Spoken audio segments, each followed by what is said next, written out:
babies there started with the compromise. I want to get knowledge from this place, and after this place, I also be able to get a comfortable place to sleep. Then I need somebody to empower me. No! Your knowledge, the sustainable knowledge, should empower you yourself. You should know.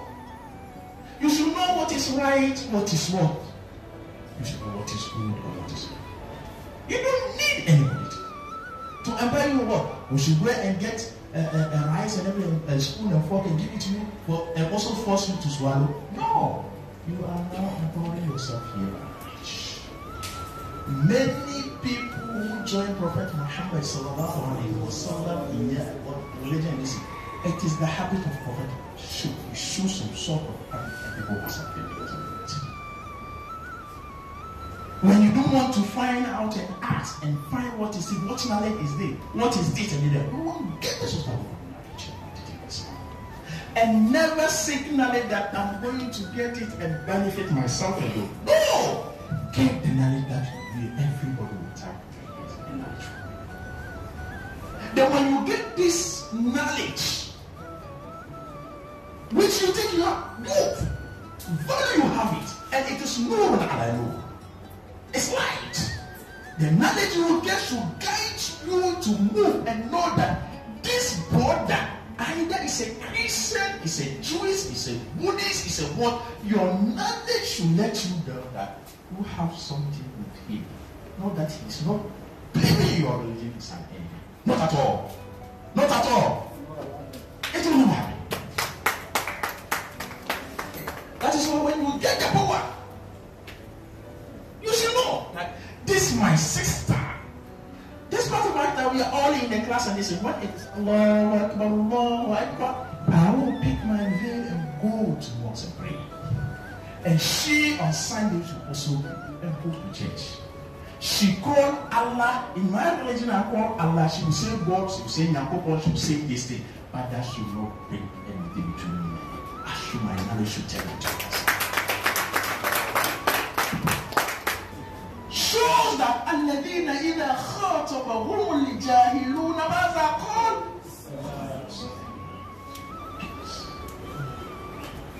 In the future we're talking, it's all about peace. It's all about peace. We don't need somebody attacking us as Muslim to revenge. The beauty of Islam is there, and our individual characters are also there as Muslims. It is really in our souls. Wallahi, we will not understand. Islam is not a violence. The Prophet Muhammad sallallahu alaihi wasallam, when the other parts, those who don't believe in you, those who don't understand you, come to you from a salon for you to protect them, let them come close to you. Bring them close to you. حتى يسمع كلام الله ثم أبلغه مأمنه. When they come close to you, ya Prophet Muhammad sallallahu alaihi wasallam, let them listen to the word of Allah. We don't need to fight because Mami or Amma is not in my religion. I said, no, we are all one, but a different understanding. Even in a class, they can teach us a topic. We are all students. Somebody intro will be different from yours. Even though you can all get the same topic, the same question, sometimes they can even give you the apple. Is it not that? Oh, it's 6, go and get apple. But when you are starting, with the exception of chew and pour and pass and forget people, those who chew, pour, dito, and pour, even that one you make sentence. But your introduction will be different. So Muslims, let's show character. If you don't believe in me, doesn't mean that you are kings.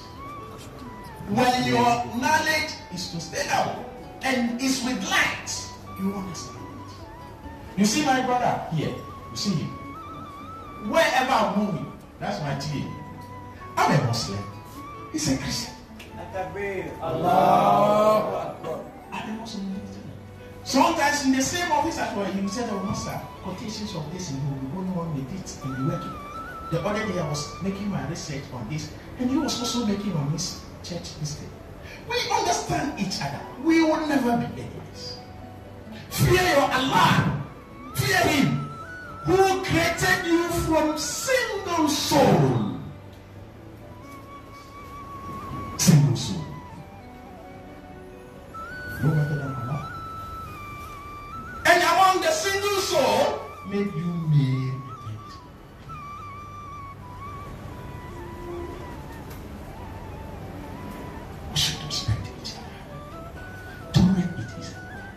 Let's have dialogue. If somebody is not getting what you are trying to get, teach the person. When you don't understand my knowledge, you don't understand my religion, call the person to come together and let the person know what you have as a Muslim. Fellow brothers and sisters in Islam, the people of Islam is there. Let's show character. Let's understand each other. And don't, wherever you find yourself and see your other part as an enemy. We are not. Religion should even unite and bring us together. Religion, whatever religion you are, is what? It brings us together. Because we are talking about Allah. And leave the judgment in the hands of Allah. You are not to give anybody Jannah. You the Imam, you the Mala, you the pastor, you the Christian, the heaven is not for you. Because you are not there when heaven and hell were what? Created. It is Allah. Let's show love to each other. Let's understand each other. We agree to disagree doesn't mean that we are enemies or we have to fight. That's what I said spending much time.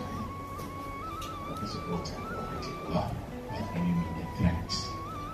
To come and share little.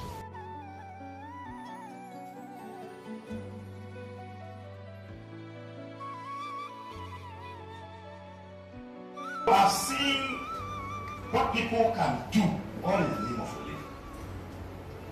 The issues of faith is not something that you need to toy with. Don't ever endeavor to disrespect somebody's faith. The least you could do is to respect it. Respect it. You may not believe in what Kweku is practicing. Kweku may not believe in what Muhammad is practicing. Do not condemn somebody's faith system. The best that you can do is to respect what that person is. In Islam, we are so quick at condemning persons. I'll get there. It's easy for us to say somebody is a kafir, meaning he's not a believer. What you don't know is that you see him as a kafir because he does not believe in what you do not believe. And to him, you are also a kafir because you don't believe in what he believes in.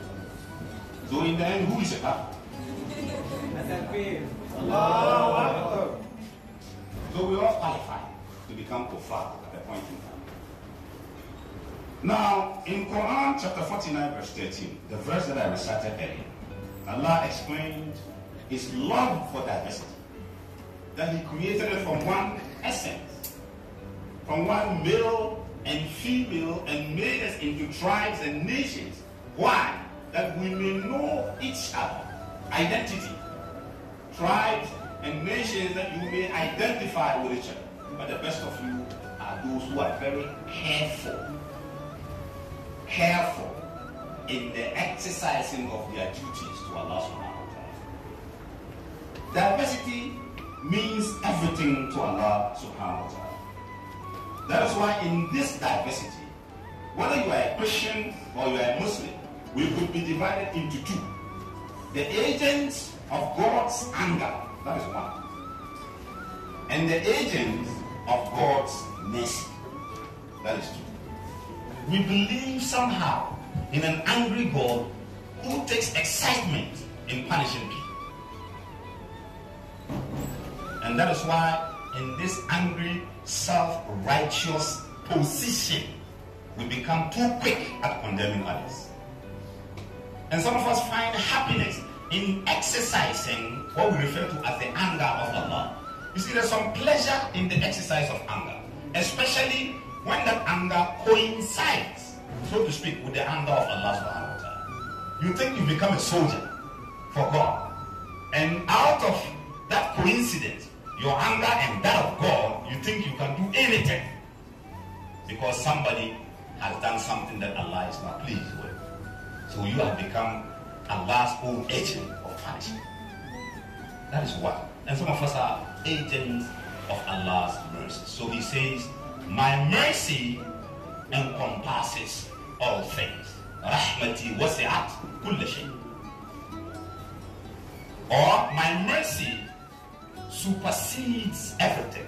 What that means is that before Allah even considers judgment, not even punishment, judgment, he considers judgment, but mercy precedes the judgment.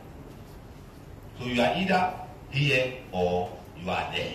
And so we've seen people, especially our Muslim brothers, some who have decided to become agents of Allah's anger, and they go about doing things all in the name of Allah. Yes, there are violent scriptures in the Bible, and there are violent scriptures in the Quran.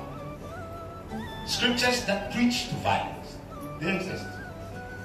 If you take the book of Joshua, for instance, and some parts of the Psalms, you read a lot of violent verses that speaks to the issue of violence. And so it is, in every Abrahamic teaching, there are verses in the Quran, in the Talmud, and in the scriptures that speak to violence. But the issue is the literal meaning and the literal understanding of the verse that you read makes people become potential agents of violence in religion. Otherwise, the religion itself, like I said earlier, is enveloped in love and in compassion.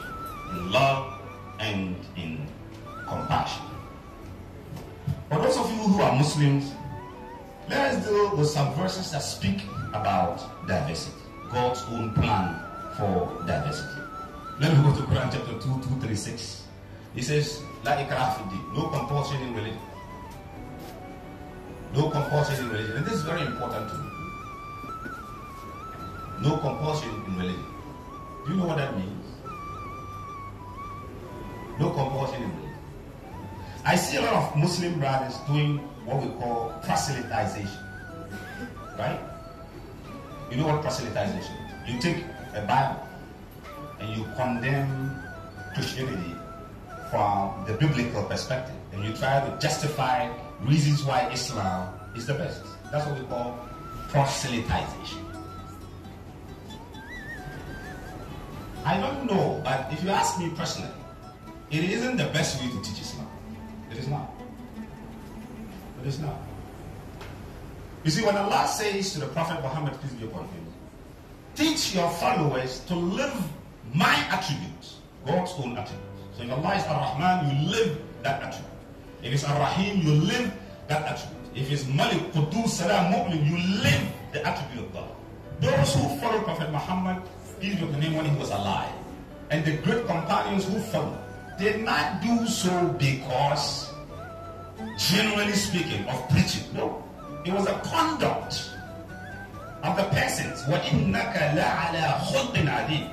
It is the personal character, the conduct, the ethical values of these persons that attracted people to Islam. Do not proselytize. It doesn't make any sense. Teach directly from the Quran and teach directly from the Hadith, and let Christians deal with their book that they respect and love so much. All praises to Allah. In Quran chapter 2 verse 62, this is very beautiful, Imam. إِنَّ الَّذِينَ آمَنُوا وَالَّذِينَ هَادُوا وَالنَّصَارَى وَالصَّابِئِينَ مَنْ آمَنَ بِاللَّهِ وَالْيَوْمِ الْآخِرِ وَعَمِلَ صَالِحًا, to the end of the verse. فَلَهُ أَجْرُهُ عِنْدَ, to the end of the verse. Allah made this distinction clear to all of us. You see, for Muslims in particular, I'm speaking because I'm a Muslim. Some of us have this tendency of making Allah small so we can own him to ourselves. Do you understand what I'm saying? Islam, this religion, is not a monolith. It means it's not standing on its own. It is not. There was Judaism, there was Christianity before, there was Islam. So Islam is not a monolith. It depends on the other teachings as well. If you think what you believe or what you know is the territory that you restrict Allah and confine him to, you have a problem. So most of us, it is what we believe that is true. What some other persons believe is not true. Who tells you this? Who is bossing you? When you do that, you are making Allah too small. Too small. Too small. So that you want to own him. It is only me who have him. Others cannot have it. That is why the Quran says, Inna allazina amanu, those who believe in you, Muhammad. Wallazina hadu, and those who chose to be Jewish people. Wan Nasara, and those who are Christians. Wasabi'in, and the Sabians. All of you together. He who believes in Allah and believes in the day of judgment, and does good deeds, his honor and reward is with Allah. When you have a 360 circle, right? A 360 circle, and you have a point where all the radiuses come down to meet, right? Are you with me? Yes. Follow me carefully. You have a 360 circle with a point in the middle, and all the radiuses from around the 360 are all zeroing down into the point. That is how we relate to God as persons of religions. God is the one truth in the middle. In the middle. God is the one truth in the middle. All of us around this 360 circle, Christians, Jewish people, Muslims, Buddhists, whatever, we're all around 360. If you ask the Jewish person, who do you worship? He would say what? God. Christians will say, God. I know some Muslims have problem with the Trinity issue, right? God the Father, the Son, and the Holy. Have you listened carefully to the interpretations before of Trinity? Have you? Have you? You haven't listened carefully to what it means to them. You see, even in the Quran, some of your own verses in the Quran are subjects to interpretation before you understand it. Serious subject to interpretation. If I pull out Trinity from an Islamic perspective, today, right now, you'll be surprised. But it doesn't mean I'm splitting God into three. No. Let's get on with it. So, وَلِكُلٍّ وِجْهَةٌ هُوَ مُوَلِّيهَا. That was the verse I was trying to find earlier. وَلِكُلٍّ وِجْهَةٌ هُوَ فَإِنَّمَا تَوَلُّوا فَثَمَّ. Exactly. Every community has a direction given to it by Allah. Community here means faith, given to it by God. So from this 360 circle, listen to me carefully. And you have Muslims here, Christians here, Jewish people. If we're all journeying to this point, right? You realize that from the beginning of the journey, there is space. Because the circle there is broader. But as we narrow down, right, the space becomes smaller and smaller and smaller. And then we begin to rub shoulders, right? We rub shoulders, some of us will fall, some of us will crawl, some of us cannot even make it. But we are all aiming at that singular point. Are you? Am I making sense? Yes. Am I? Yes. Good. That is why, from this circle, your differences matter from the beginning of the journey. Because the differences are your identity. But as you narrow to the point where you begin to get closer and mix into one another, you begin to annihilate into each other. And once you annihilate into each other, you all become what? One. One. That is why in Islam, our teaching as far as love and compassion is concerned, love and compassion are supposed to be the vehicle, listen to me carefully, the vehicle that translates into our connectedness together as a human family. Love and compassion. It is at the core of the teaching of Islam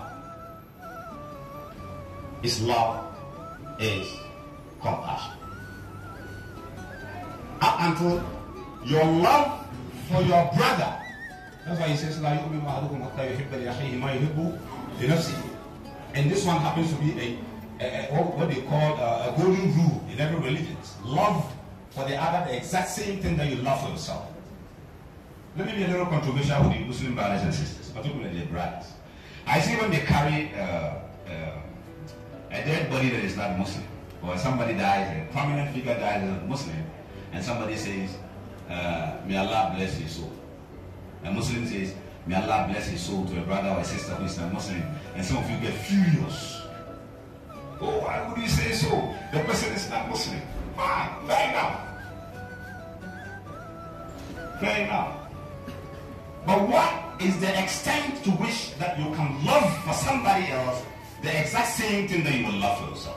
You would appreciate for your dead body being mentioned, or in the mentions of Allah subhanahu wa ta'ala, right? You would appreciate it when we carry your dead body and Christians will say, may he rest in peace. You would appreciate that. Or you wouldn't appreciate when we say so to the dead body of a Christian person. I am only saying that we need to get deeper and deeper and deeper at the core of our understanding of what true love, compassion all means in the teachings of Islam. Love and compassion is not at the bottom of Islam alone, but indeed at the core of every Abrahamic teaching is love and compassion. And these things translate into the peace that we all expect to enjoy in this world. Our Christian brothers and sisters, when they go to church every Sunday, they pray. And I love the prayer. Our Father, who art in heaven, hallowed be thy name. I went to a Catholic school. Thy kingdom come. Thy will be done on earth as it is in heaven. What is it that is in heaven that you will or you wish that it is done here on earth? What is it? What is it? Hello. What is it? At-Takbir. Huh? What is it? You understand that the planetary bodies, now there are about 19 or 21. They are up there, right? None of them share the same color. None of them share the same size. None of them share the same weight. But they share one thing in common. The rate at which they travel, the speed limit. 1,103 quarter-mile per hour. The sun does not move faster than the moon. The moon does not move faster than the sun. They all travel at the same speed rate. And you call that harmony. And you call that peace. In diversity. The sun is different. The moon is different. Every planet is different on its own. But yet, they respect one law. The law of motion and the law of order. The same law that we all respect and travel toward Allah subhanahu wa ta'ala. That is that thing that the Christians pray for each time they are in the church. Love and compassion, if properly understood and properly shared within persons of faith, will bring about the translation. First of all, the practical, is that what people call it? My English is finished. The practical translation, so to speak, the living, the breathing translation of both the gospel and the verses of the Quran. For those of you who are Christians, Jesus did not come to this world for nothing. He came out of love. For God so loved the world that he sent to us his only begotten Son, that whoever believes in him shall have everlasting life. Which is true. Very true. Jesus Christ as a principle of truth. Jesus Christ as a royalty of peace. whoever believes in him believes in God. And once you believe in God, the tendency for you to have everlasting life, just as you speak as Muslims, that in general you don't die, is the same. It's very real. That's why the gospel again says, unto us a child is born, for unto us a son is given, and the government shall be upon his shoulders, and his name shall be called Wonderful. What? Remind me of the rest. Counselor. 2. Number 3. Everlasting Father. Prince of Peace. A mighty God. He didn't say Almighty God. A mighty God. Right? Let's go on. Remember 1, right? And then he says, and of the increase of his government of peace. Underline that word. There shall be no end. And of the increase of his government of peace, there shall be no end. Essentially, that's what Islam is teaching. Prophet Muhammad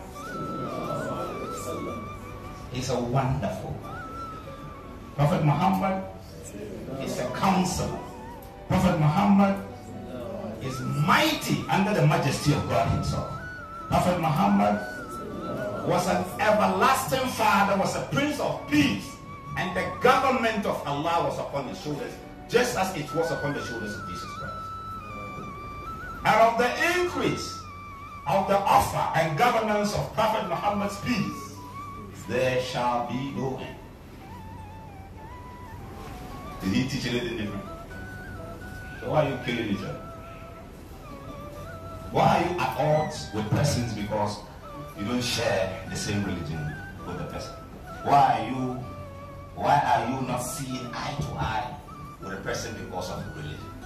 Religion is supposed to bring all of us together as brothers and sisters from the perspective of Allah subhanahu wa ta'ala.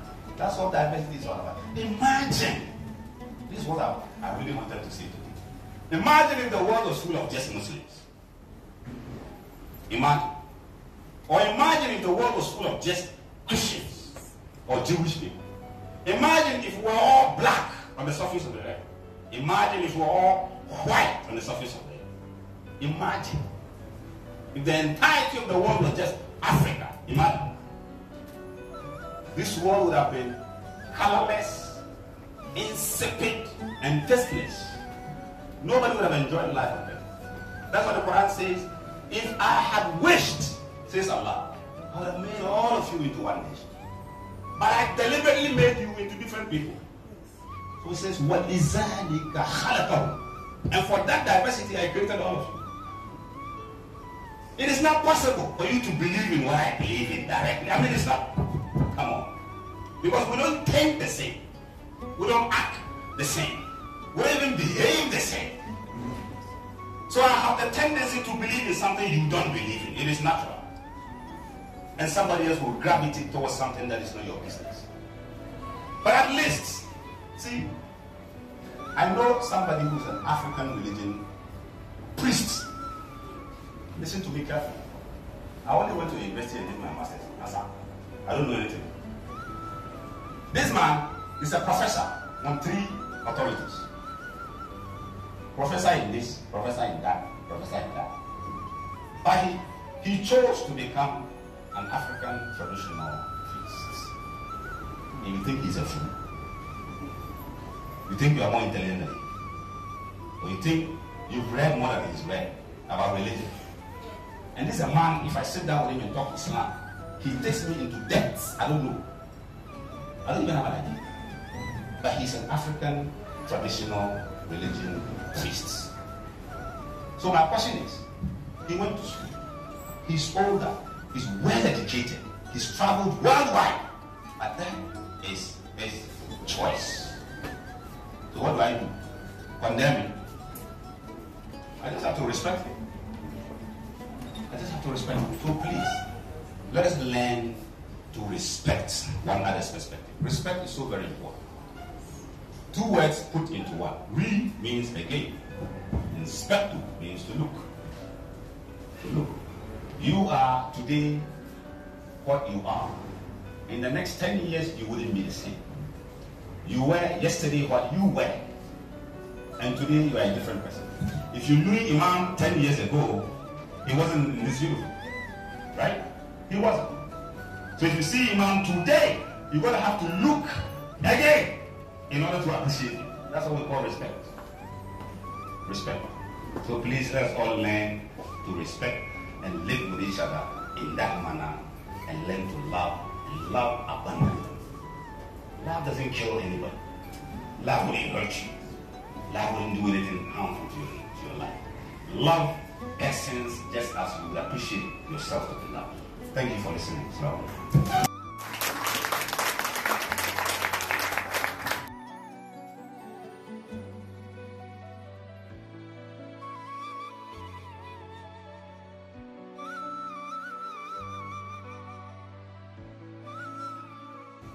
What should we talk about? That's a question to all of us. When it comes to inter-religious dialogue, what should we talk about? If we dwell in the dogmatics and apologetics, we will be lost in the lost sea of endless debate. If we talk about history and justify our faults and prejudice, we will continue to dwell in the private spheres of our pity and purity. If we read the holy scriptures of our religious and to the letter without the eyes of faith, we will be ever marching in the dry land of vast wilderness. If we magnify and defaces true lofty texts and fiery speeches, wrapping up theologies and ideologies in uncomprehensive statical language, we will reach the end of road of conflict. But if we begin as people and meet those of our religious as real human beings, if with their stories to tell on life and death, and their dreams and work of peace, love, mercy, and justice, then there is hope, and we meet as people of different religious faith. Thank you very much.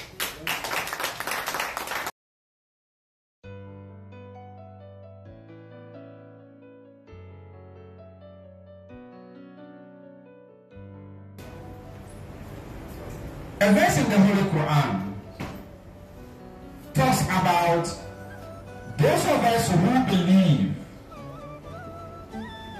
that we should be able to hold on to the rope of Allah in unison. As a Muslim, your role in your community is to live in peace with people who are around you. As I said, the big man has spoken. But I will leave you with a statement from Rasulullah sallallahu alayhi wa sallam, which says that Wallahi la yu'min, Wallahi la yu'min, Wallahi la yu'min. The Holy Prophet was saying that he swears by Allah that person is not going to be a believer. He will not be a believer. He will not be a believer. When Rasulullah sallallahu alayhi wa sallam made the statement, Kila ya Rasulullah, lakad haba wa hasa. Man huwa? Then the person is doomed. And that person is who? And this was what Rasulullah said. Man la ya'man jarahu bawaki'a. That the one who does not live in peace with his neighbors is not a believer. Kalu wama bawaki'a. And what is it that we're talking of here? Kala sharu. That when you live in a community and people around you do not say anything good about you, they always say bad things about you, then it means that you are not going to be a believer. During the time of Rasulullah, there were two women. Both women died around the same time. Rasulullah went to the first one for them to pray on her. And the people in the area said, "Oh, Ya Rasulullah, you see this woman that you are going to pray on? This woman lives in our community and we are not at peace at all. She is always troubling everybody in the community. She's a trouble. But she prays 5 times daily. She fasts during the month of Ramadan. She does that, she does that. She gives zakat. She feeds people. She does all the good things. But one problem this woman has is that the people in her community were not at peace. And this was what Rasulullah said. Sallu ala matakum. Pray on your dead. I will not pray on that person. The second one, who prayed comme ci, comme ça. It will happen, it will not happen. Summa amanu, summa kafaru. That kind. She was not so committed to Ramadan. She wasn't committed to that. She wasn't committed to that. But the people around that area knew that this person was a Muslim, but was not that a committed Muslim, but was somebody that everybody in that community lived in peace with. Rasulullah said, "Ana usalli alayha." I'll pray the Salat al-Janaiza for such a person.